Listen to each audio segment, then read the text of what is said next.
Hello and welcome to Sync Music Matters, a podcast that explores the beautiful relationship between music and the moving image. My name's Jim Holstrip and I'm your host on this journey, as each week I chew the fat with industry professionals who, on a daily basis, work with music for visuals. Now you might immediately assume that I'm talking about composers, but I'm also talking about editors, music supervisors, directors, and anyone else who's involved with the synchronous process of pairing audio and visuals. In today's episode, I'm talking to TV and film editor Paulo Pandolpho. So what can you expect from today's Chinwag with Paulo? Well, you can expect a dog barking in the background. Apologies for that, that's my dog Rudy. He is generally a legend, but does get a little bit irate when the postman comes to the door, or indeed an old lady walks past. So it only happens a couple of times, but it's a bit annoying. Otherwise, my chat with Paulo, we talk about his journey from making films with his dad's VHS camcorder in Brazil to becoming an Emmy-nominated editor on The Crown. Paulo has a particular love for everything to do with music and sound, so we dig into how he really uses music in his productions. So, for example, in the initial stages of The Crown, he will often create temp scores using the composer's own music. Obviously, with The Crown, long-running series, a lot of themes have been developed and there's a lot of music to go on.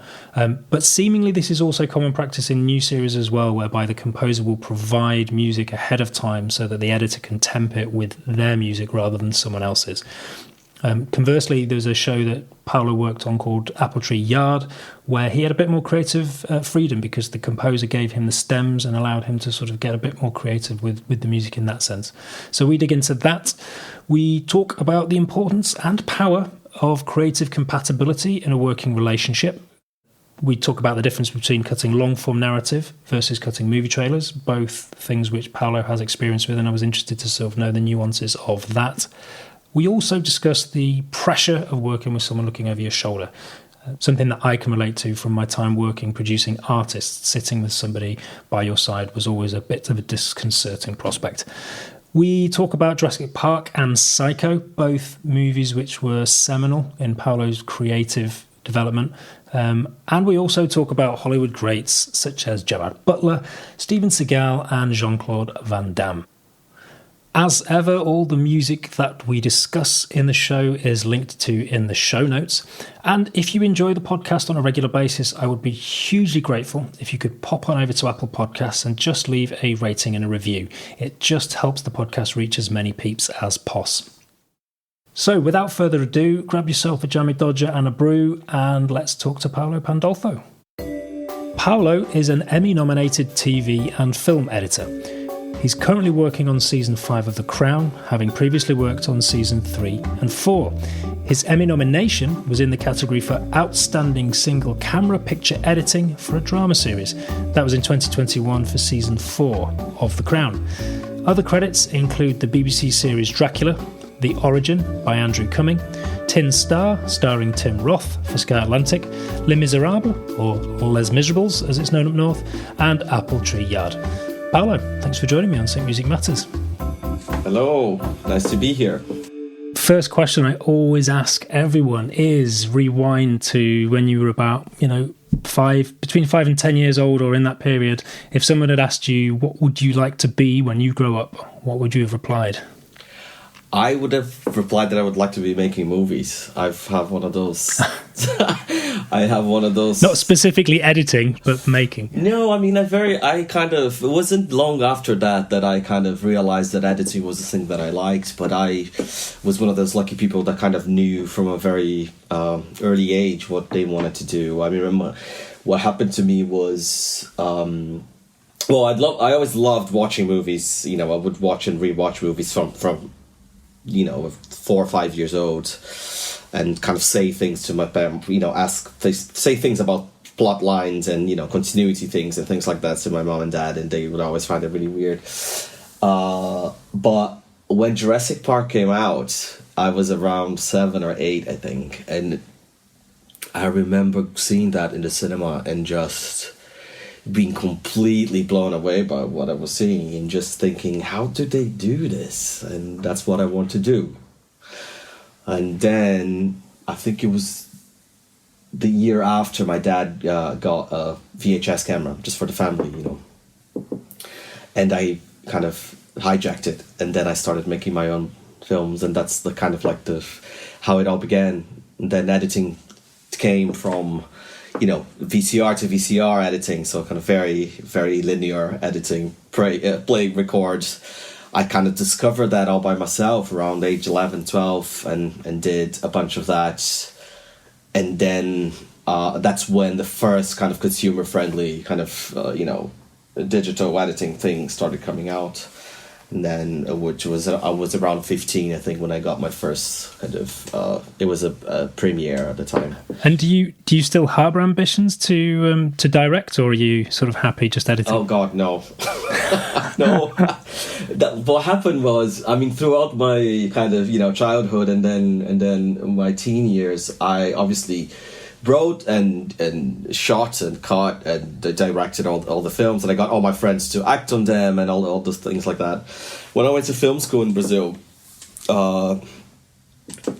that's when it sort of became real in a way that it wasn't before, as in I had a set, I did a short film there, and there was a set and a crew and all of that stuff. And I really didn't enjoy the dynamic of the pressure of actually being on set, making the calls and stuff. So it was interesting when the thing started getting a little bit bigger, rather than just a very kind of, spontaneous, amateur kind of scenario. When it started getting a little bit more real, to closer to what directing actually is in the life on set and stuff, I just quickly realized that the bit that I really loved was what came afterwards, was the storytelling that we did in a dark room with no other people.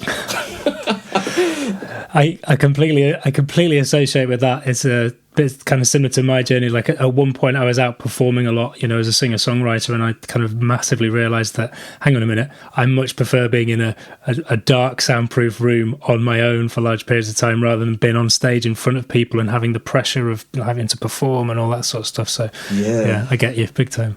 I mean, it's funny because, I mean, now, doing the type of stuff that I've been doing now, obviously there are pressures, other kinds of pressures that come from different places. But I think what I always liked about editing, opposed to directing, is that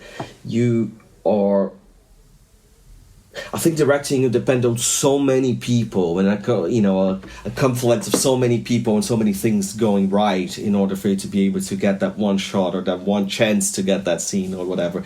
That for me is an incredible source of stress, just to imagine that. In the edit there are other pressures, but I love the kind of the security and the comfort of having the space to kind of look at something and think about it and reimagine it and without, to a certain degree, a clock ticking. There's always clocks ticking because we always have deadlines for everything, as you know very well, I'm sure, but it's different. Yeah, I'm exactly the same. It's like you it sounds like you have time to sort of work with it, to try things, to redo it and to rework it. There's not quite that live time pressure scenario that you would have if you've got everyone in place, you've got a limited amount of time, a limited amount of light, whatever that might be, and you've got to get it done. It's like, that's just too much. Give me a dark room where I can try things over and over again anytime. I know. Yeah, good. And you mentioned you sort of, when you were younger, there were sort of certain films that you kind of rewatched over and over again. Can you remember what some of those were and what the sort of plot lines that you were picking apart were? Well, I mean, before any of that, just when we moved to Canada, I'm from Brazil originally, but my family, me and my brother, my sister, mom and dad, we moved to Toronto for about 6 months when I was 5 years old because of a work thing for my dad. And it was when I kind of first got exposed to kind of VHS culture, in the sense that people would buy and own movies. That wasn't a culture in Brazil back in the 80s and early 90s. We didn't have the culture of owning VHSs, or DVDs didn't even exist, obviously. So it was there that started. It was all the Disney films. I remember the kind of Little Mermaid was a big one that I kind of owned and watched so many times, and kind of like fell in love with the idea of kind of watching stuff. So a lot of Disney, I think, at that age. Then Jurassic Park was the one that really changed everything, because Jurassic Park is the one that I started watching kind of obsessively. The guy this was back in Brazil already, and the guy who owned a local video store. Imagine a local video store. I know, renting. Yeah, so something that some people will never ever understand is the fact that you used to have to rewind a film. I know, it's mad, and it's like, so this guy, they had actually their store, this little store, was a video store. You could rent films, and they also developed pictures. So it was all, I was like, Jesus, thinking back on this, it's like, this business model is like gone. I don't know what happened to that family, but certainly not doing that anymore. Anyway, so that I rented Jurassic Park so many times that the guy said to my parents, I think you should buy it for him, because I think I've rented it something like over 30 times or something like this. I stopped counting how many times I watched it when it reached around 45, I think. And I was obsessed with that film, completely obsessed, and that's when I started talking about the look, the door of the car is open in that shot and it's not on that one. So questioning the kind of the logical things like this, but also completely not letting any of it destroy the kind of how much I love the artifice of it, the magic of it. Yeah, and it's a film that I still watch at least once or twice a year. Is like my absolute, yeah. Well, interestingly, from a VFX point of view, it was pretty groundbreaking, wasn't it? Because I seem to think at the time when they started making it, they had was it Harryhausen, the guy that used to sort of do the stop motion animation? Yes. I think the story was that he was working on the dinosaurs, and at the same time, a couple of guys started messing around with. I don't know the full story, but they started messing around with this sort of dinosaur, and then they showed it to Steven Spielberg, and Steven Spielberg went, "Whoa, what is this?" And then from that moment on, it was kind of like almost the death of stop motion sort of models, because this sort of broke the mold. I mean, you see, there's on the extras on the Blu-ray or the DVD and stuff. There's a bunch of documentaries about that, because they actually ended up doing a bunch of the sequences. They did stop motion sequences for a bunch of stuff, not the finished version, but like they planned it all. So the Velociraptor attack in the kitchen that exists in animation form. I don't know if you've ever seen it. That they did and it's almost shot by shot what ended up in the film, but in kind of like very rudimentary stop motion animation. It's fantastic. It's really, really great. Amazing.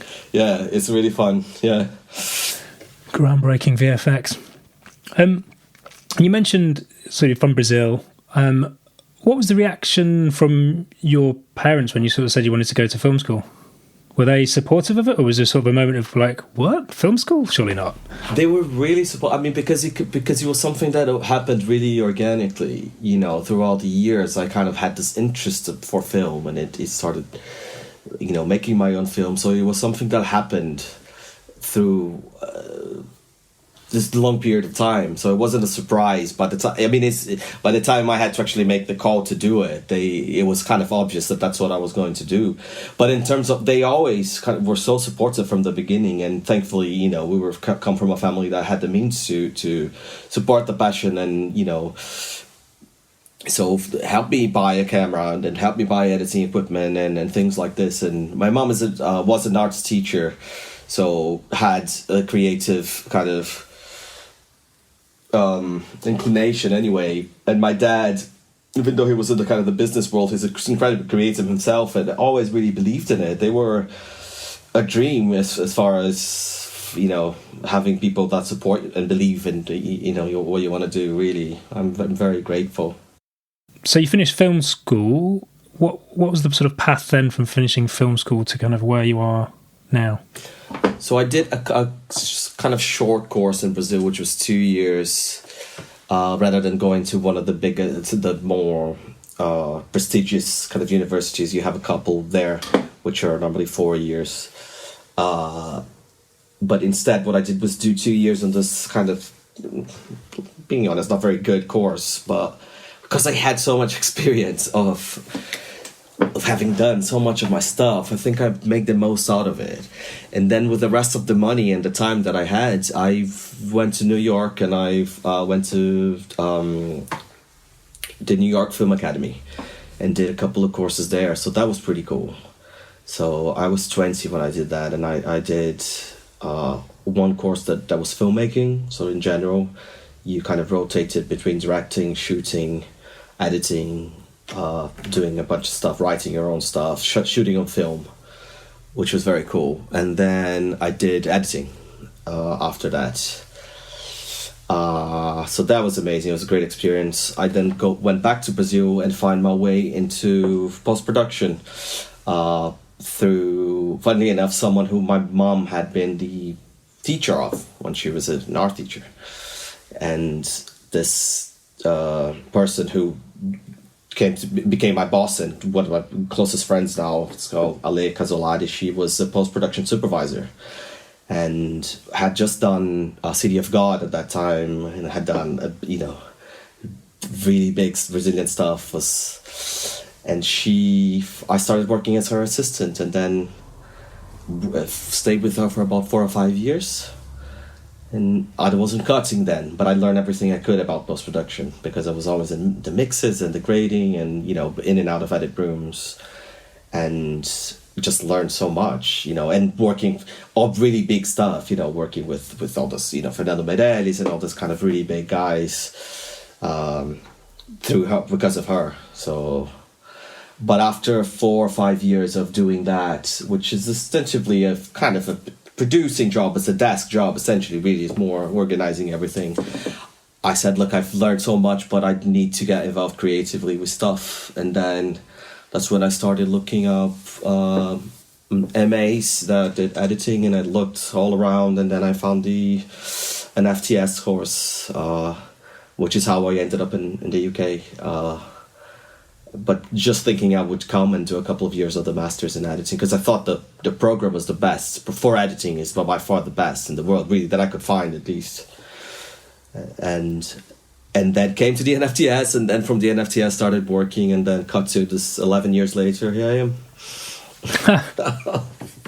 Something I've always thought about the National Film and Television School is that it's a great place to kind of tap into a really good network.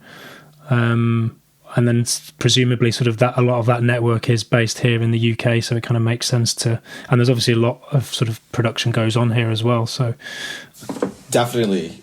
For me, so you mentioned Andrew Cumming, who I just cut the film, The Origin, with. He directed this lovely film called The Origin, and he's someone who I met in film school, and I did his short films there, and we stayed in touch all these years, and it's kind of magical now to be cutting his feature, But even when I got my first kind of big break on TV all those years back, that was because of Lewis Arnold, who was another director who I worked with in film school, and he very quickly, out the back of graduating, got signed by an agent, and then very quickly got Misfits, the last season of Misfits at the time, and then put me up for it. I didn't get it because I think the producers were terrified of too. It was his first TV thing, and it would have been mine as well. So that didn't happen. I did all the prep and had a really good meeting and stuff, but didn't get it. But then his next thing was a thing called Banana, which was written by Russell T Davies, and he said, look, this is perfect for you. I really want to get you in the room again. And because he'd done Misfits, he had a little bit more say this time. And, Emily Feller, who produced it, and then Nicola Schindler and Russell, who were execs, decided to take a chance on me and gave me the job. And that changed my life. There's a fruit theme to the things that you work on, because you did Cucumber as well, didn't you? Yeah. Cucumber, Banana. But it's because they were interlinked, those two shows. Right. So they were both written by Russell. It was. So he's the one that's obsessed with fruit. Yeah, I mean, there were shows about the gay world, and he'd read this article that compared, that analyzed the male erection from tofu, banana, and cucumber, the different stages. And he wrote this 3 TV shows, tofu being one that was online, and it was kind of a documentary series, but banana and cucumber, they were both dramas. One was for E4, and they were kind of like story of the week, kind of short films almost, which was Banana. And then airing straight after that was Cucumber on Channel 4, which was a long-running drama, and Banana had like a story of the week for the secondary characters of Cucumber. It was a really cool project, all integrated and stuff. It was really fantastic, yeah. Amazing. Yeah. And you sort of mentioned there as well that kind of like Russell was obviously a fan of what you did, and same with Andrew Cummings. Is it a case within... Because I think within the music world, I kind of often think it's a case of finding a fan. It's finding someone who really likes what you do creatively, because they can then sort of in a position to sort of open doors, I suppose. Does it kind of work that way in the editing world, that people kind of really like what you do creatively and therefore sort of want to work with you regularly? The same way, like Christopher Nolan always wants to work with Hans Zimmer, and there's always sort of like creative partnerships where people just work well together. Is that the same with editing? Oh, I think very much so. I mean, in my case, it has been. After I started doing TV, I started meeting people, and the good thing about TV is that the turnaround is a lot quicker than normally a film is. So on my first few years doing it, I think in like 3 or 4 years I did 6 or 7 dramas. It was like non-stop working, because it was when the boom happened. That meant that I met so many people, and a lot of those people are people that I've worked till still today. So Jessica Hobbs, for example, is someone who I'm working on The Crown at the moment, but we met maybe 6 or 7 years ago doing Apple Tree Yard. That was the first job that we did together, and we've worked together ever since. I've cut every single thing that she's done as a director, ever since. I tend to go and do other things in between, because it obviously takes longer for her to get projects off the ground and do her bit, but she always comes back to me, and we have this. And I think you're right, it has to do with kind of really loving and understanding each other creatively. I adore what she does, and I think I see what she does, and she sees what I do. And I think when you find that, for example, it's really, really, it's just really special. I love it. But it's not just jazz. I have Alice Troughton, for example, who I did Cucumber with, then did Tin Star, and now I'm about to do her first feature. We're shooting next month in March. So, people that I've known for years, and it's just great. I tend to, as much as possible, come back and work with the same people again, if circumstances allow, because there is a shorthand in doing that, and definitely admiration in what we produce. Absolutely. And I suppose as well is like there's the creative kind of synergy, and that you sort of understand each other creatively, but presumably there's also a kind of like a personal, it's almost like a relationship. It's like you can work with lots of different people, but it just works with other people, and if they enjoy working with you, and it's an effortless process, and they just know that you're going to deliver, and you know that they're going to deliver, that it's the sort of, it just makes sense. There's this sort of chemistry, I suppose. Totally. It's about trust as well, isn't it? I think you just get used to, well, you trust what the other person's going to bring to the table, and you just, as I said, I think you really enjoy spending time together, because you spend a lot of time together, and that's an important thing. It's, I mean, I'm sure for you it's the same. If the people that you're doing stuff with, if you have that, I spend a lot of time with myself. So yeah, I've got to really like myself. No, but like, don't you collaborate often with the same kind of people? Yeah. Although it's funny, like. I think the way that sort of the world of music differs is that certainly with a lot of stuff that I've done for TV and with film, there's actually been not as much sitting in a room together. A lot of it happens over Zoom, or even via email and things like that. And it's the one difference is, I mean, I spent quite a while producing artists, and obviously sort of sitting in a room with someone in that instance. But weirdly, certainly when I'm creating, I much prefer to be on my own, because there's almost a burden of expectation when you have someone sitting next to you, which I found sort of quite difficult. Obviously, if it's my own material, then there's not the same sort of pressure. But when you're working with someone else's baby, so it is very hard. It is really difficult. I suppose with editing, you sort of get a bit of both of those things, and that's kind of what I love about it. In a way, when they're shooting, you're we're doing what we call the assembly process. So it is just me and, you know, an assistant somewhere getting the material that they're shooting, getting it into the machine, and then just having it go with no one really saying anything to you about how you should interpret it or cut it or not. So I get the chance to do a first cut or first pass of everything, watching the rushes and putting a cut together. It's a really precious moment of getting to know what you have and kind of imprinting your take on whatever it is that the director shot.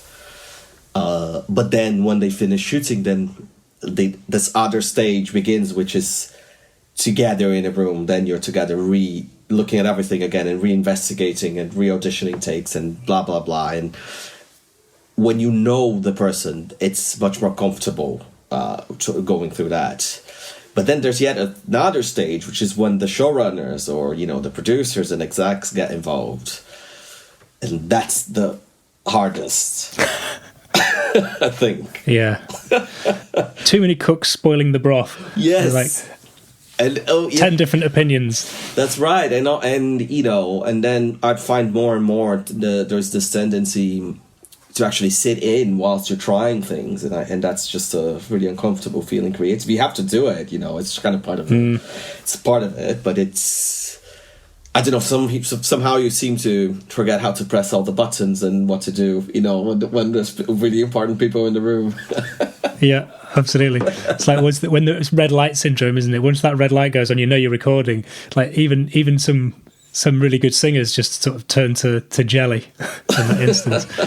And I remember once, like, so back in the day when I was doing the singer-songwriter thing, you know, playing the same songs over and over again. I could get up on stage and play them, but there was one time we went into a radio studio, and essentially we're in a room, there was no one else there. There was a producer on the other side of some glass, but just knowing that when they pressed go, that it was actually being broadcast on live radio, just changed everything. And it's like, oh God, how many mistakes am I going to make here? Oh my God, yeah, it is nerve-wracking. It really is. I remember I had a viewing.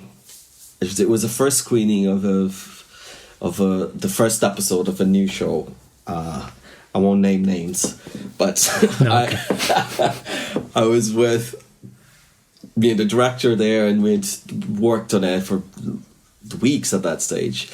And I pressed play, and the exec producer, for about 40 seconds in, said, "Can you stop it?" And we stopped and said, "I can't hear the dialogue. Can you just make the dialogue louder or the music, lower, quieter?" And I was like, thank God I'm very organized, because on my timeline, actually, I managed to do that with a few clicks because it was everything labeled and kind of organized. But it's the type of thing that you get in an absolute panic because everything is mixed, it's not as simple as. And then you just go there, and I lowered the music by a few dBs, I can't remember what it was, and then just spent the rest of the screening praying that it played well, and it ended up playing well. But it was one of those moments that you're like, fuck, a screening, I always say that a screening, the episode is an hour long, but it feels like 4.5 hours. It feels like you're watching two of the Lord of the Rings films back to back, even though it's a 45-minute thing. Yeah. It's just never ending.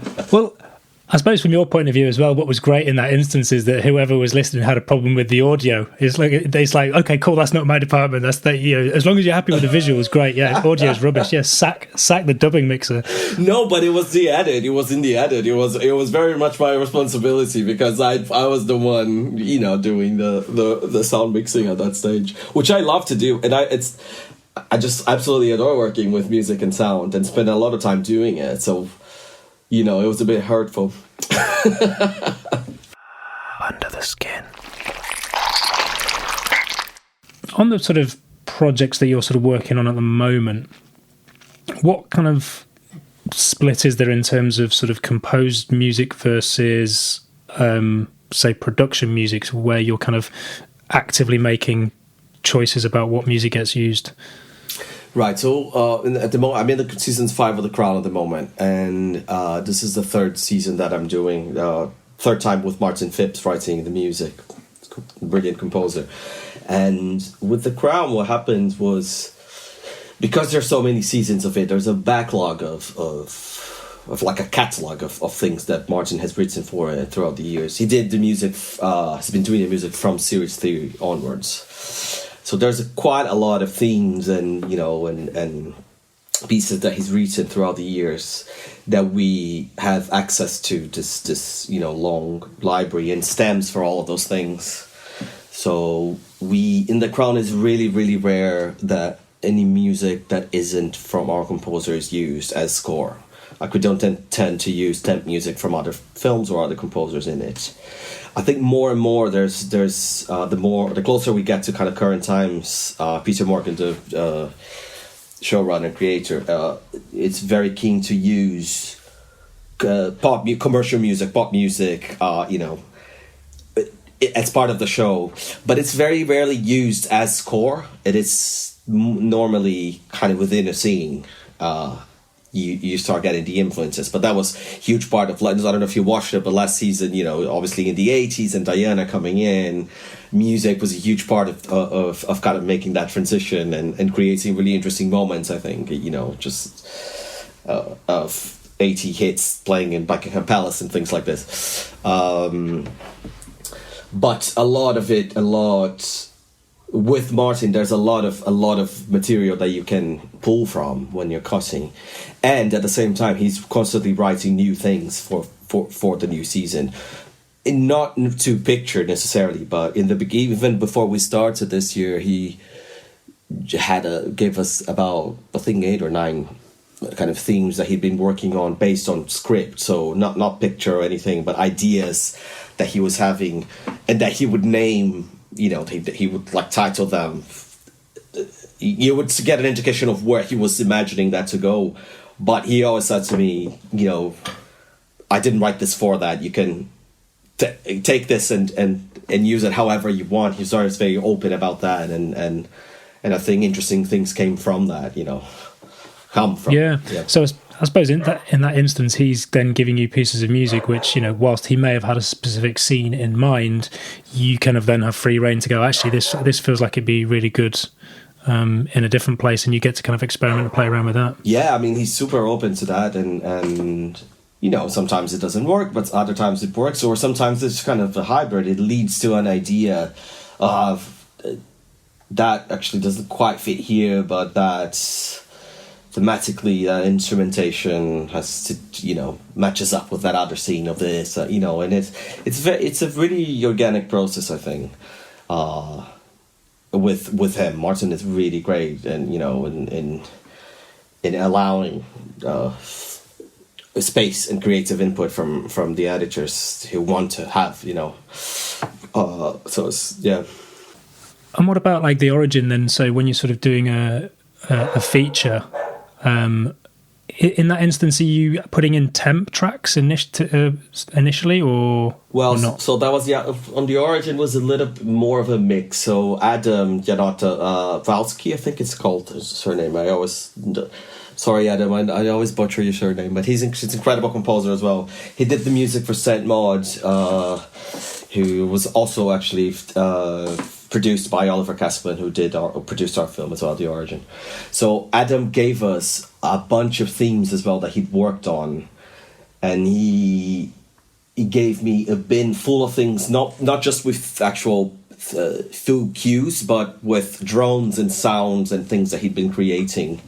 So I had all of that to kind of play with and use most of it from there. There was only a couple of moments in the film that me and Andrew, the director, felt like we didn't quite have it yet in the material that he'd done for it. We didn't have the kind of what we needed, or the range of colors that we needed for specific sequences. And in that case, we ended up going back to temp score for certain bits, and then. Yeah. But he wrote brilliant stuff to the didn't mimic what was in there at all, but just kind of had the same feeling. And I mean, the music is so cool. The music in the film is really cool. So the things that I'm more excited about, yeah. Well, that's great that that both sort of like the editor and director can listen to something which is a completely new take on the temp track, but the feeling is right. And because it's obviously the old sort of saying goes that people become so directors become so married to the temp music that anything that isn't kind of almost exactly the same as the temp music it's hard. Right, it's really hard, and there are moments that are hard, and I'm sure there are moments that there are certain cues that took longer to get there because of that. But Andrew was in the beginning. Andrew was very, even before we started cutting it or filming it, he said, "Oh, I'm very keen that not that music is used because of that." He said, "I don't want to fall in love with anything and not achieve it." Yeah. And I said, okay, that's fine. But in the beginning, I found that quite sort of crippling as well. And I had to have a conversation with him and say, look, man, like,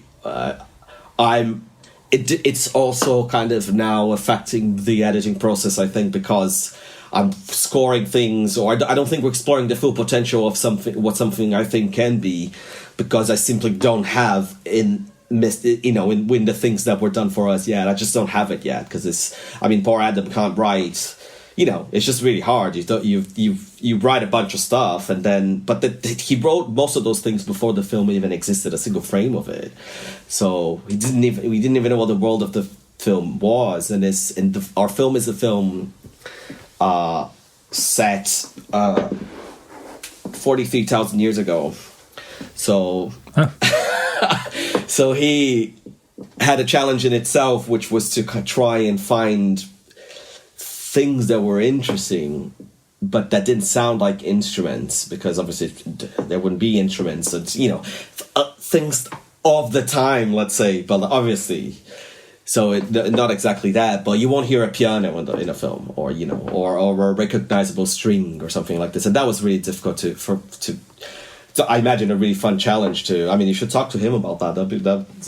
It's a great process, because it's just a lot of flutes and really weird distorted sounds and voices and stuff. It's quite interesting. Yeah, very cool.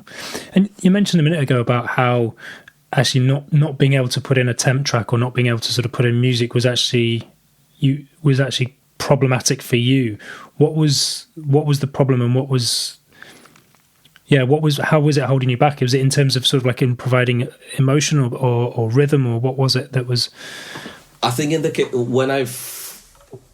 the bits that I kind of felt that in the art specifically had to do with rhythm. There were scenes that were more like actiony, let's call them action scenes. Okay. Or that had a kind of urgency of the threat, because it is a horror. And those were moments where we needed to kind of really push not just the suspense of the threat at hand, but the action of more, high stakes in specific moments. And I think that was the stuff that we had to kind of look elsewhere to get during the process. There was I think there was an element of emotion as well. So towards the end of the film, when we're reaching certain emotional climaxes, it was hard to find things that are emotional, but they're not traditional in the sense. So you can't recognize a violin or something playing, but you do want the effect of that. So you had some of it, a little bit of temp on things like this. Trying to remember what it was that we use as temp. I think just a kick drum. Yeah, we use a lot of stuff from It Comes at Night. Okay. And yeah, I don't know, but So yeah, it was mostly for action things, but there was one or two kind of more emotional, character-driven moments that we felt like we needed to kind of underscore, and it wasn't quite there in the material that we had up until that point. You mentioned earlier as well, Apple Tree Yard. Yeah. And you sort of said, obviously when we were chatting beforehand, that you had quite a lot of creative free rein on that because the composer delivered stems, and so within that, then you've kind of got licensed to kind of almost play, I suppose, almost like a music editor role, and have a bit more sort of creative control. Yeah, so the guy who did the music for that was a guy called Hafton E, and he's Danish, I think. And because of that, he lives out there. He wasn't here. So he would send a lot of stuff. But I also think it's to do, I mean, I haven't worked with him since, but I think he was just very, very game to kind of, to work with us that way, that he was just compose a bunch of different themes and flavors of things and send stems, and he was quite happy for me to just really play around with them. And he kept a lot of what is, I mean, obviously he reworked it all and did it beautifully and much more sophisticated than what I presented in the cut, but conceptually a lot of how we've kind of finished the cut in the offline was still there in the episode, which I'm really proud of. But that's, this, I don't know that every composer would be willing to kind of play it like that. I don't know, No, I have to say, from my point of view, it can be a double-edged sword. It's like sometimes I would love to give stems and trust somebody to sort of almost kind of remix the track, but depending on who's doing it, sometimes it comes back and you just sort of like, oh God, no, what have they done? I suppose that's when you're talking about the sort of final mix. It sounds like you were kind of like, you were then sort of going, hey, this is what we've got, and then he was sort of rescoring that scene as you sort of sent it back. That's right. But for me, it's like, it's the same. Well, as an editor, the way that I look at it is kind of like the way that I look at sound as well, the relationship with sound. So I do a lot of sound design and I do a lot of stuff, but obviously I can't... the work that I produce in the offline is never going to be as sophisticated and of the quality of what an amazing sound designer is going to do to it. I see my job as an editor as creating a kind of blueprint of what conceptually I see it as being, and that goes for the music and the sound and how they work together.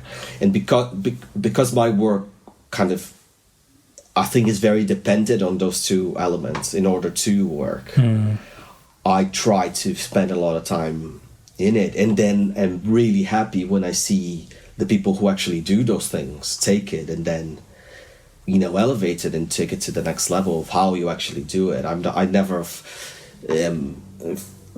presuming that what I did in the offline is going to stay as is, but I am always hoping that it will serve as a guide from a conceptual point of view of what the idea of why something is working emotionally, or has to do with how those three things kind of go together. And I just really like being part of this process. I love going to the mix. It's one of my favorite things. Nice. So you go to these mix on a lot of the things you do you? Well, I mean, they don't a lot of times pay. You're not booked for it to depending on what the project is that you're doing. But just turn up. Oh, hello. Yeah, I mean, they often you're on the next thing anyway, so you don't. Yeah, I don't usually have time to sit 4 or 5 days in the mix with something, but what I try to do is kind of show up at the beginning, in the middle, and then just certainly go for a kind of a review screening and give my opinions and notes and stuff. But what I do is be part of the spotting sessions, both for music and sound, and kind of talk very specifically and in detail about what the choices are that we made and why we made them. And do you think that is that quite unique for an editor in terms of like the interest and involvement you have in the sonics, and does that kind of give you a kind of unique perspective and approach, do you think?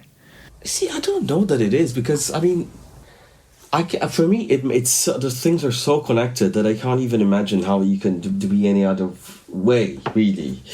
But I definitely know editors that I can see spend less time working on music for perfecting a music cut and stuff, and that's just the way that they work.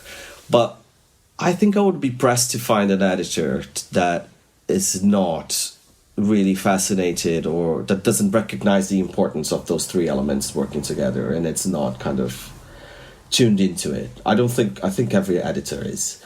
It's just the difference is, I think, how much you take it as a priority, or how much you kind of will spend time doing it. Because some people rightly so kind of see it as what you're doing is a temp thing, and it's not going to stay as it is, and then so I'm going to focus on other things.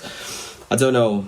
But what I'm finding is that more and more the showrunners and the execs and everyone that watches the cuts of the film as it's being, or the show as it's being made, more and more people are expecting something closer to the finished product, you know. I think not a finished product, but like something that works, that has a quality, the technical quality to kind of really, that they can engage with as much as possible. Do you find that as well?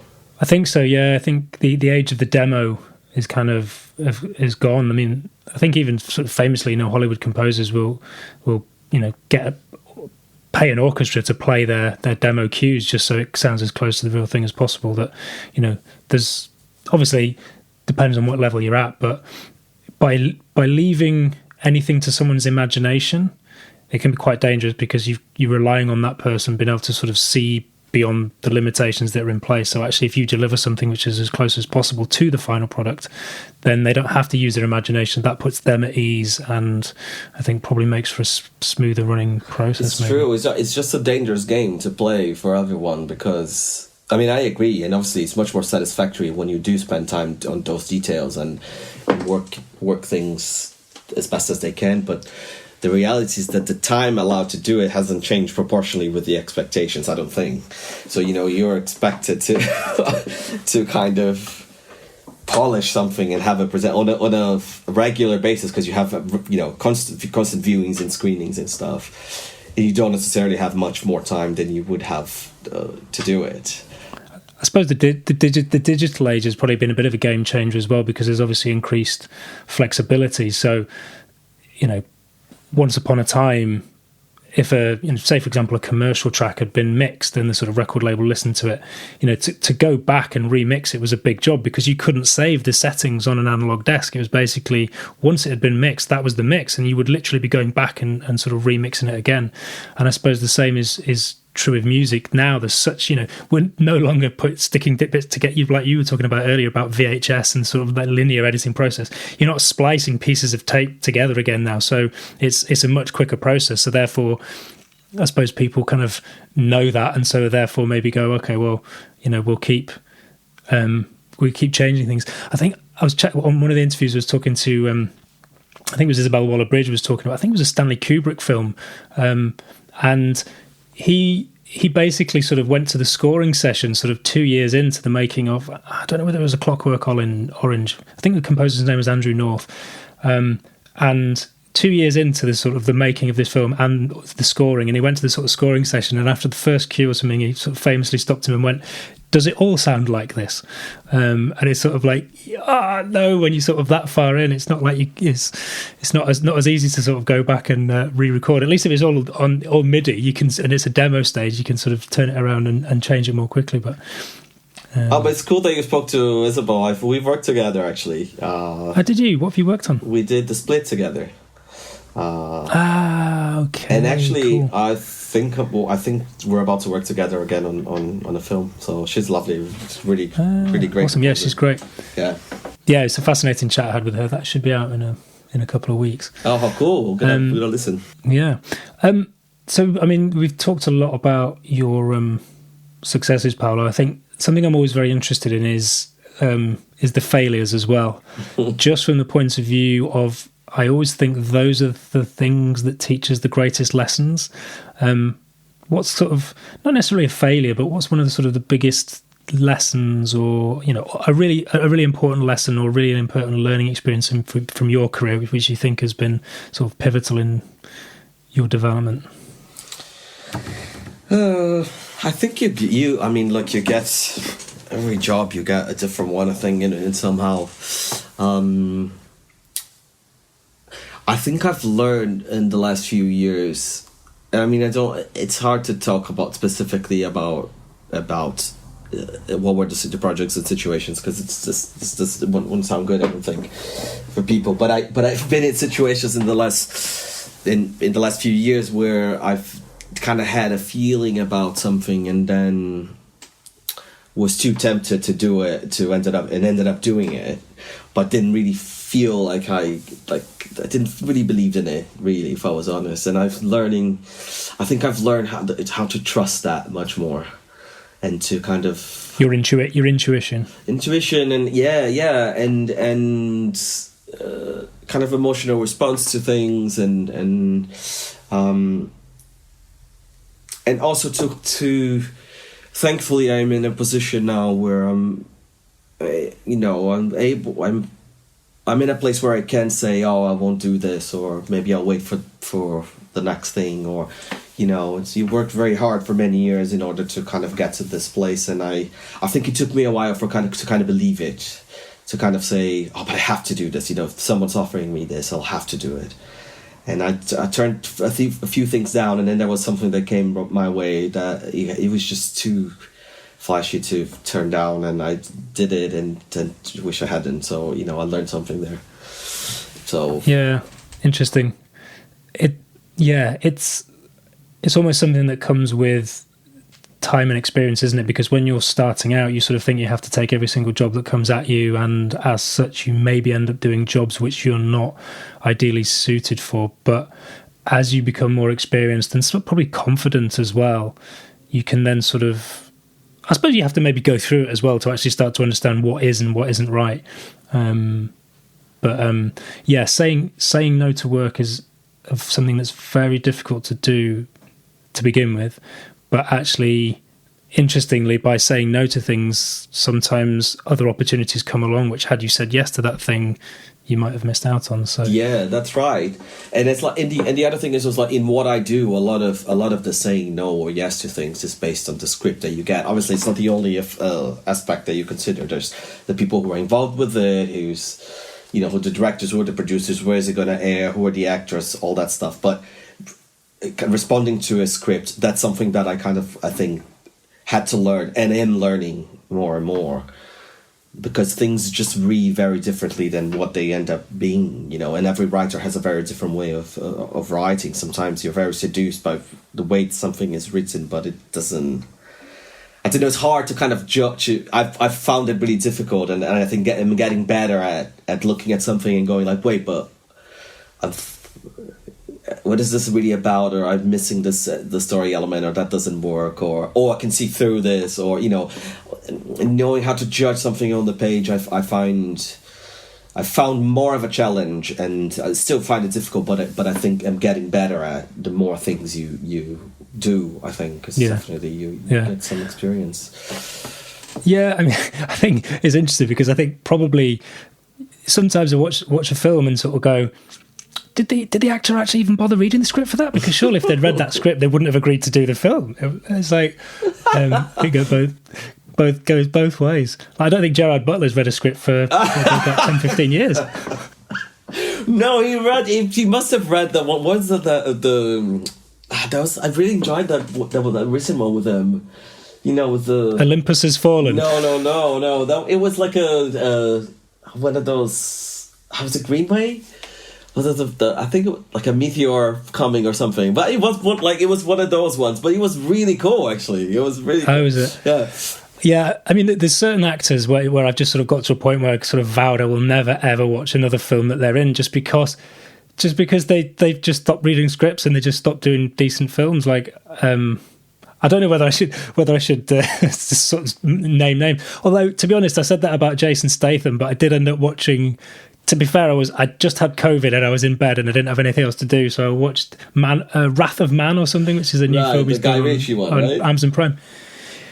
It's basically I won't go into the synopsis. It's basically he has to shoot and kill lots of people, right? And I actually quite enjoyed it.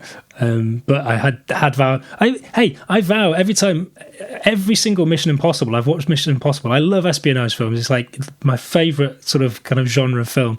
Every Mission Impossible film, I get to it and go, God, I'm never watching another Mission Impossible film again. I'm glad I did though, because I've watched all of them and it was worth it for Mission Impossible Fallout, which I thought was amazing. So good. I love that one as well. Yeah.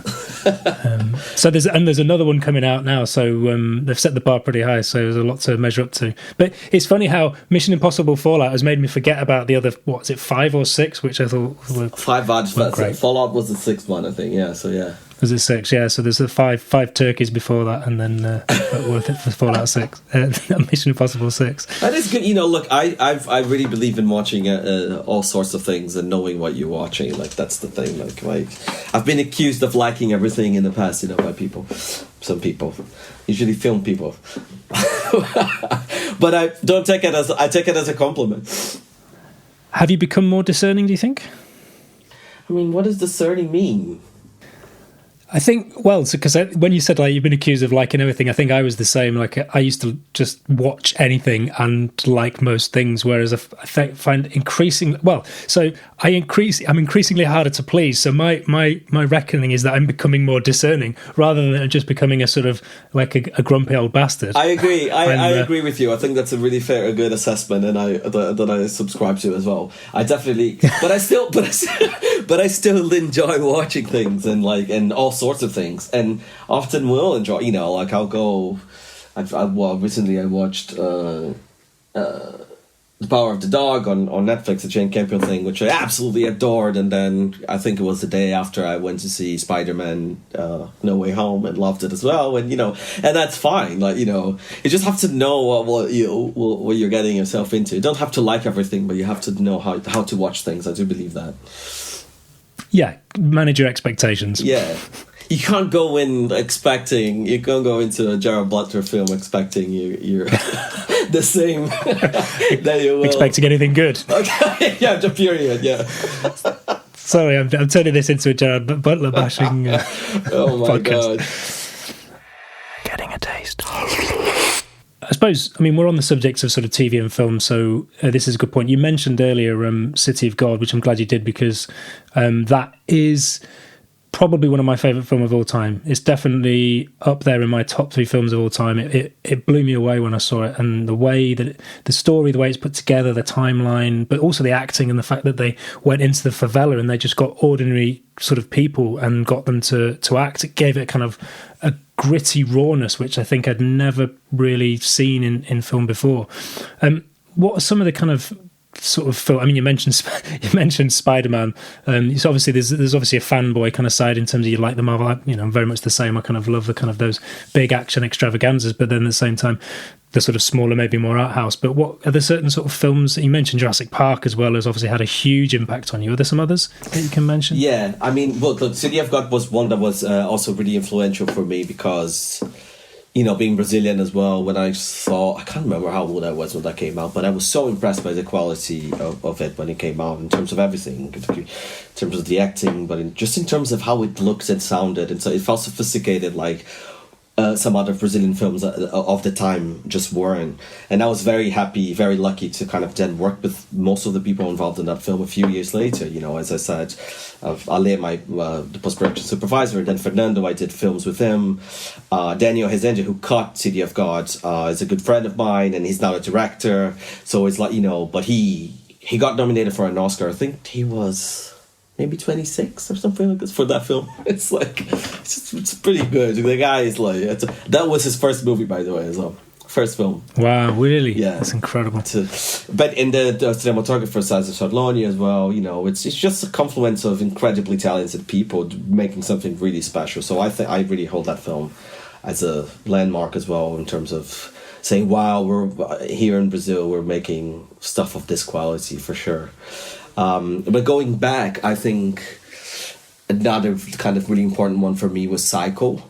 I've watched that when I was very young, way too young to have watched that, and just was so taken by it and so kind of fascinated by it. I then kind of became really obsessed with horror and with the slasher films as well. There were the kind of renaissance with Scream and all of that stuff in the mid-90s.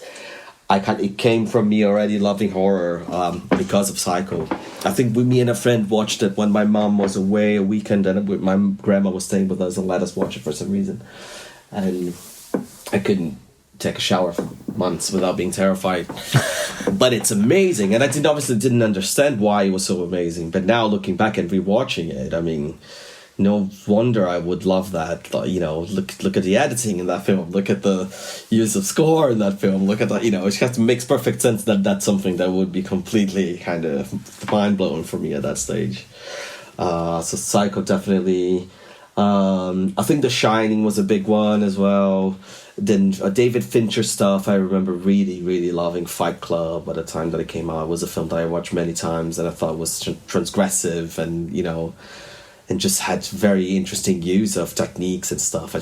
I love Fincher as just in general. I think he has very few wrong steps. I think I just find him really interesting. And is horror, because obviously you do there's a lot, you're doing a lot of sort of drama, sort of TV drama stuff. Is kind of horror something that you're sort of interested in doing more of? It is. I mean, The Origin, the film, which is not out yet, but that's a horror. But even then, I am definitely interested in doing and exploring. I don't know that I would like to just go down that road, though. I love the diversity of being able to do different things. I wouldn't like to be pigeonholed. I think sometimes people, when you do genre stuff, you add a risk of kind of always being hired to do the same kind of jobs and the same kind of films and stuff. And I wouldn't want that necessarily to happen, because I like the diversity of it. I like of being able to do something like Dracula and then jump to The Crown, and then, you know, do something like The Origin and to go back to The Crown. You know, I think there's something creatively exciting for me about that. But definitely would love to do more horror, you know, more. I don't know about slasher films, which are, you know, that's the stuff that I really loved when I was a teenager, but like now I'm much more interested in doing my psychological horror. So I would love to do stuff like The Babadook, for example, or I'd love to do stuff like The Witch. I would love to do stuff like Ari Aster stuff. I think is fantastic. Hereditary and Midsommar, all that kind of stuff I'm really fascinated about. I would love to do one of those, for example. Yeah, Midsommar I watched not that long ago, and it was incredible. I had to watch it in 3 sittings. I couldn't sit through and watch the whole thing because it's so intense and made me feel so uneasy, which, you know, is amazing. That's brilliant. And like it all kind of during the day, most of it, 80% of it or 90% during the daylight. That's the thing. It's brilliant because it's inverted the trope, isn't it? The classic horror trope is you know, when it's dark and you can't see what's going on, whereas this is sort of like constant daylight in northern Sweden in the height of summer. It doesn't get dark, so yeah, it's very clever. So weird. The whole way through, you're like, there's something really wrong with everything here. Yeah. And it's I just really like I really like his work. I think it's a really interesting guy to watch. He has a new thing coming out. I'd never like to know much about what the things are before I go to see, so I don't even know what the plot is, but I'm definitely getting a ticket to see whatever he puts out next because I really like it. Yeah, it's interesting, isn't it? If you know too much before going in, it can completely influence how you enjoy it. Like if you read a bad review about a film before seeing it, it will definitely taint your... I listen to movie podcasts and stuff, but I never listen to anyone talking about anything I haven't seen yet. I like trailers a lot, but I watched them once maybe, and then that's it. Because I did cut trailers for a bit as well after film school before I started doing long form. And he always was very fascinated about trailers, and I think it's an incredible kind of art form in its own right. You know, my best friend is an incredible trailer editor, but I am the type of person that will remember a specific shot and will go, "Fuck!" You know, he had the red T-shirt in that moment, so that means that. This has been your affliction ever since you were a 5-year-old boy. You see things that other people don't see, and you see something in the trailer which ends up being a spoiler. I know, and the thing is, like, because when I was at the NFTS, I did my dissertation on trailers, and I talked to a lot of trailer makers, but I also talked to the producers and, you know, the movie producers and stuff, people who hire them to make the trailers. And was just kind of always, like, one of my concerns was always this, how much do you reveal? Are you very worried about that and stuff? And the reality, unless you're talking about Star Wars or something like this, that they obviously are meticulous to the frame, or any of the Marvel stuff, that, you know, everyone's going to analyze everything. They don't really care. For the average film, it's like, whatever is going to sell the film best, they're going to do it. And it doesn't matter if it's spoilery. That's the reality. Because what they found is that most people don't really care about that. Most people don't remember it. Well, the public, you know, most people will watch something and go, "Fuck, that's amazing! I want to go see that." So. I do. I care about that, but I'm probably quite old school. I do too, but it's like, you know, we're film people. We're kind of like, you know, it's. I'm talking about people who just have cinema as entertainment, and that's it. But, you know. Obviously, cutting long form versus cutting trailer. What sort of fundamental? Because a lot of what I do at the moment is trailer music, so I'm quite interested in, you know, how the approach is different for you as the editor when you're long form versus sort of short form trailer?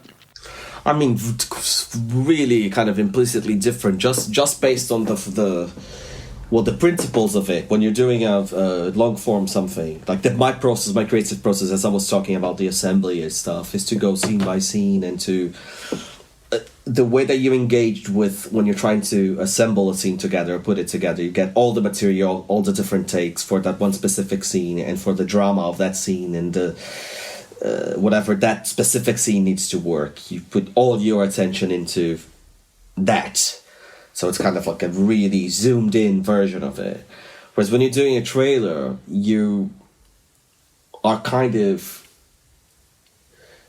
looking at the macro version of what it is. And I think looking at themes and what I thought, for me, the interesting thing about when I did trailers was being able to kind of reappropriate things that are in the film in a way to kind of in a condensed version that you need to do in order to do a trailer. So you might combine two lines of dialogue that don't come together, or you might use a shot to illustrate something that someone's doing that in the film actually doesn't mean that at all. But and I find that exercise quite interesting, but it's very different from the mechanics of doing something in long form, or something that doesn't, that has more time to breathe. So there's a lack of nuance in trailer. Oh God, yeah, I think so, yeah. Certainly in the music there is. I mean, it basically is the sort of like musical equivalent of beating someone around the head with a bat, getting them so excited that they just sort of have to go and see it immediately. Do you compose it to picture though, or do you do you do trailer music in general, and then people use that as they want? Yeah, right. Yeah, I mean, from time to time, there's custom stuff comes through, but generally, it's like, yeah, it's kind of the sort of production music side of things. It's like just writing tracks, and then, I mean, it does happen as well that those tracks sometimes get chosen, and then you have to then sort of go in and sort of edit them because they need a certain section for longer or whatever. But if they loop it round, they're not going to kind of get the sort of ramp intention they want. But but it's normally that's the starting point, and then. But interestingly, I get the impression in the trailer world that increasingly editors are kind of getting very, very creative musically with making trailers, in that they're basically almost rewriting, like, in the same way that with Apple Tree Yard you were working with stems and sort of putting stuff together.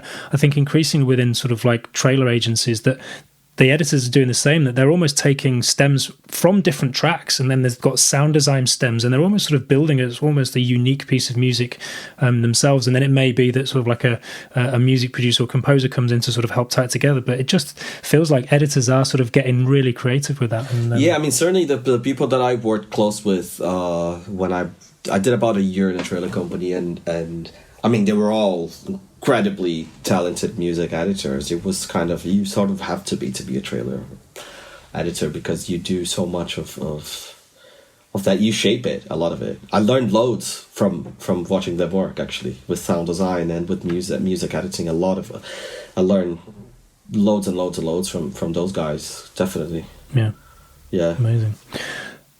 So we talked a bit about the sort of visual side of things, but what about music? What can you sort of trace certain, it could be film scores, you mentioned earlier Bernard Herrmann in sort of Psycho, but what about kind of other film composers, or even bands and seminal albums in your life that have sort of influenced you today? You asked me about that. I was trying to think about all my first kind of memories of music and stuff, and I remember traveling with my parents, and they would have in Brazil we have telenovelas, right? The soap operas. It's a very big thing, and they do one of the records that sell the most throughout the decades were the soundtracks for those things. And this is not score; it's like compilation albums of all the kind of commercial tracks that they have in it, and they sell loads and loads and loads. My parents had some of that stuff, so I remember having that stuff in the car. So like listening to Frankie Valli for the first time, like in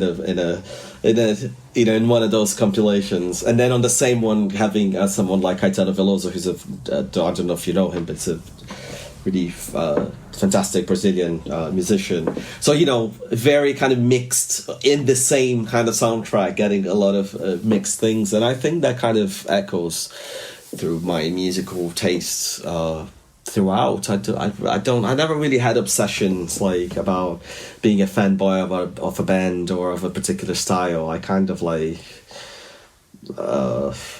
just went through a phase of liking more kind of indie rock stuff when I was younger, but also love pop music. I don't know. It's very kind of generalized for me, I think. Yeah. I don't know. So there's no kind of like, you never had a sort of musical epiphany in the same way that you did with film, like with Jurassic Park, for example? No. Something that made you go, whoa, what is this? I don't think so. I didn't really. No. Sorry, I know it's not very good for you. No, hey. But I didn't really. It was. I think the epiphany is more to do with how I can use music, or how that was the epiphany, or like, you know, how to cut music, or how to make music fit, or how, you know. It's more about the use of the music and the use of score rather than as an expression form so much as, I mean, film interview were always the thing that I kind of that fascinated me, and the thing that kind of spoke to me much more than music ever did. I don't know. Yeah. Do you listen to music much now? I actually do less and less. I don't know. It's a shame, you know. I think since podcasts became such a thing, it's that my commute, it used to be music, and it's now like a podcast after podcast, starting cramming it in more and more. Yeah, when I used to live in Brazil, I used to drive a lot as well.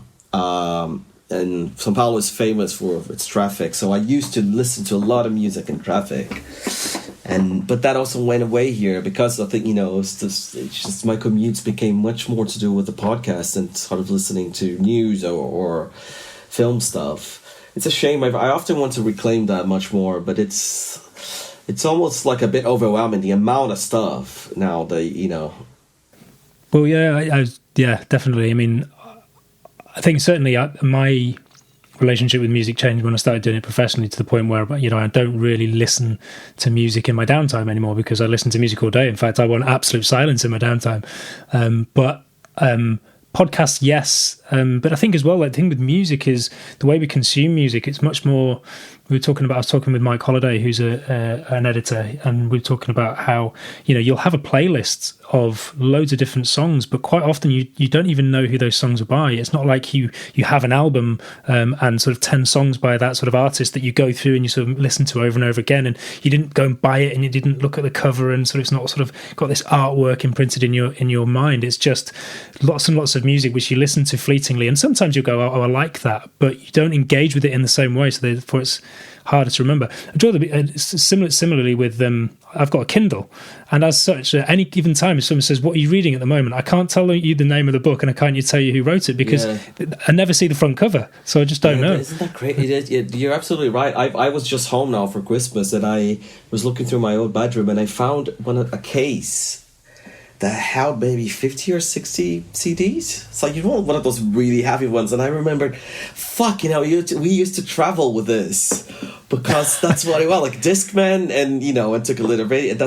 And it had, like, I always used to put the little, you know, the covers, like behind the CDs in the thing. And it really had a different flavor. And I was going through that thing, and it's hilarious, because there were like, there was Green Day there, and then there was like a bunch of soundtracks, but there was also like fucking Christina Aguilera, and there was also like, you know, all this kind of stuff, and it's like all in the same thing.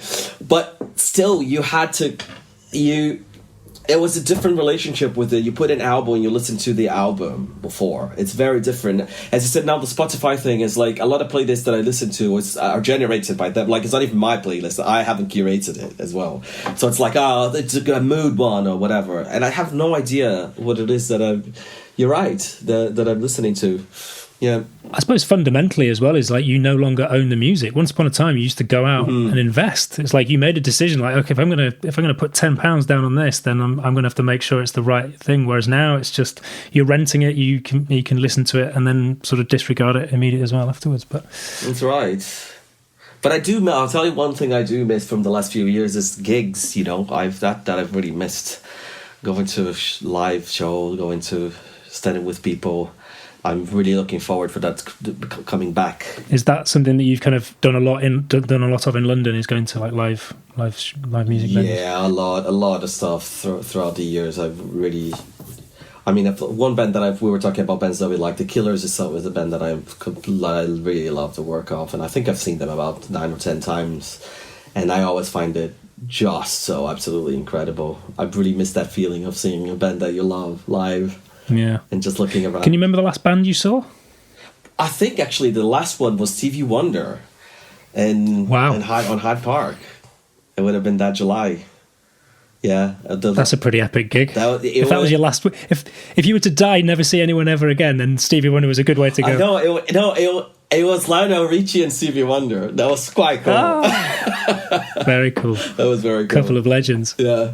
Amazing. I think that was the last one, actually. It's a long time ago now because of fucking pandemic and everything, but it was July 19, I guess. Yeah. Yeah. Yeah. Yeah. I mean, it's just, yeah. We were saying off mic beforehand how it's been ages, and it just seems it's amazing how quickly it just becomes the norm to not go to live music venues or not go out and about without face masks, and yeah, it's crazy. Hey, well, Paulo, man, it's been amazing chatting to you. So interesting to sort of find out about your journey and on all the sort of things that have influenced you on your way. Going to wrap up with, first of all, something I'm kind of obsessed with is obscure kind of music film related trivia. Do you have any kind of sort of like amazing bits of trivia or about music or film or even editing that? I don't know. I don't think I do. You did mention that to me before, and I don't know. Familiar with the film Predator? Yeah. Yeah. Do you know who was originally cast as the Predator? No. Jean-Claude Van Damme. Really? Yeah. They even started shooting with Jean-Claude Van Damme in the sort of Predator suit, but it quickly became apparent that it wasn't working for... for starters, he's not very tall. Yeah, I was going to say, it's not very menacing. No, I can't remember the name of the actor. He died, but the guy that actually played the Predator was he's like 7 foot. He's something crazy. He's absolutely massive. So huge difference in height. But there's a brilliant sort of featurette where they were talking sort of about behind the scenes, and apparently at the time, so Jean-Claude Van Damme was running around the jungle in this basically sort of weird pink alien suit, and the reason it was pink is because obviously normally they'd do green screen, but in the jungle you can't do that, so they had to make it a colour that wasn't sort of in the background, so it was pink. Sure. But Jean-Claude Van Damme couldn't understand why the alien was pink. He didn't get that they were going to sort of like do the CGI over the top afterwards. He was just like, he was indignant that this is a ridiculous colour and this alien looks ridiculous. That sounds very good. But yeah, he never made the final cut. I think they had to reshoot the final third of the film, and obviously there was a lot of the Predator in that.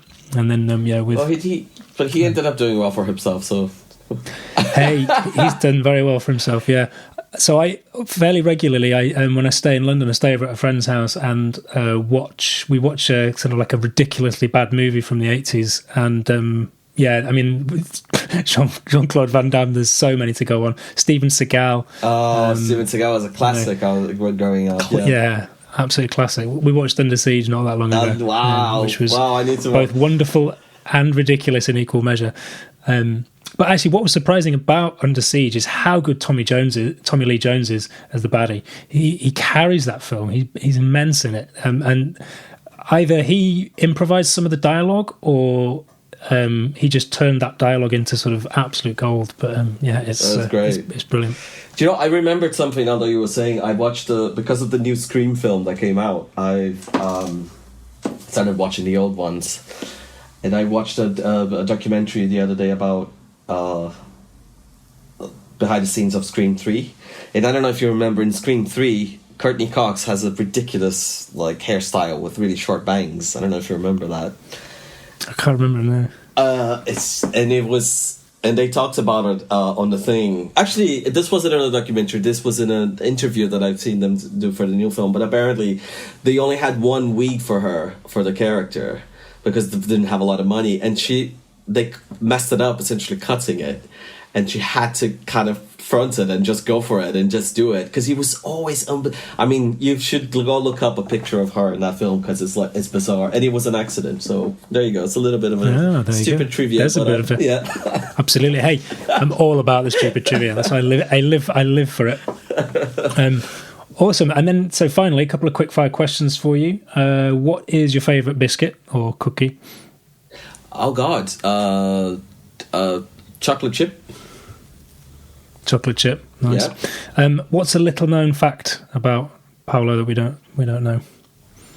Well, I mean, I don't know that this is an unknown fact, but people always assume that I know everything and I'm good at football because I'm Brazilian, and that is not the case whatsoever. So you don't even like football? No, not at all. But I don't know if that qualifies as a known fact, because if you know me, you'll know that about me.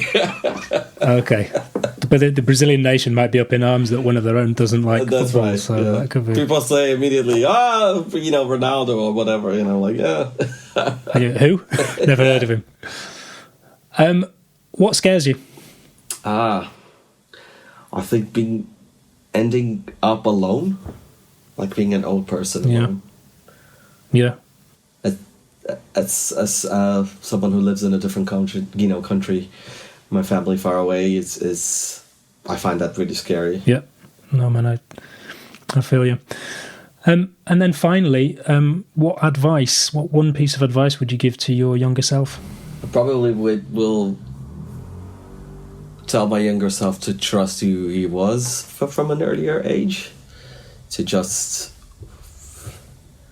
not care so much about what people thought about me when I was younger, I think. Yeah Definitely just be real, be you, be true. Yeah that's a really nice poignant note on which to leave it. Paulo, thanks so much for chatting, man. Thank you. That's great. It's been amazing. It's really fun. And if people want to find you, where do they go? Obviously, you'd have to give out your home address, but online, what's your digital abode, or Twitter or Instagram? I'm on Instagram at P Pandolpho. At P Pandolpho. Yeah, and I'm going to link to it in the show notes. So any music or any sort of films and things that we've talked about and all this, I'm going to link to in the show notes. So cool. Available. Anywhere else? If people want to check out my work, it's on IMDb. Just search my name just to see the things that I've done and what I'm up for. I don't have a website at the moment. After I've started doing long form, it's a bit of a weird thing. It's just a different kind of. Didn't feel like I needed that platform so much, but But if people want to follow with the work and see what I'm up to, is just follow the IMDb. Yeah, sure. Well, there's the casarotto.co.uk as well. Yeah, there's links to all the stuff you've done. That's right. They're my agents. Yeah. Awesome, mate. Well, hey, good luck with the rest of The Crown, and whatever other exciting projects 2022 has in store. And thank you very much, and to you, mate. Cheers. Thank you. Bye. Thank you very much for listening. If you've enjoyed this episode, and given that you've listened this far, I feel you might have, then I would be honoured and incredibly grateful if you could take a moment to subscribe, rate and review on your podcast platform of choice. By subscribing, you'll automatically be notified each time a new episode drops, and by rating the show, you tell the artificial intelligence that will soon be running the world that this podcast is worth listening to. I certainly get a lot of insights and value from these conversations, and I genuinely hope you do too. If you'd like to get in touch with the show, then you can email me, podcast@larpmusic.com. Larpmusic.com is my digital abode, and the home of the podcast is larpmusic.com/Sync Music Matters Podcast. And Sync Music Matters Podcast is hyphenated.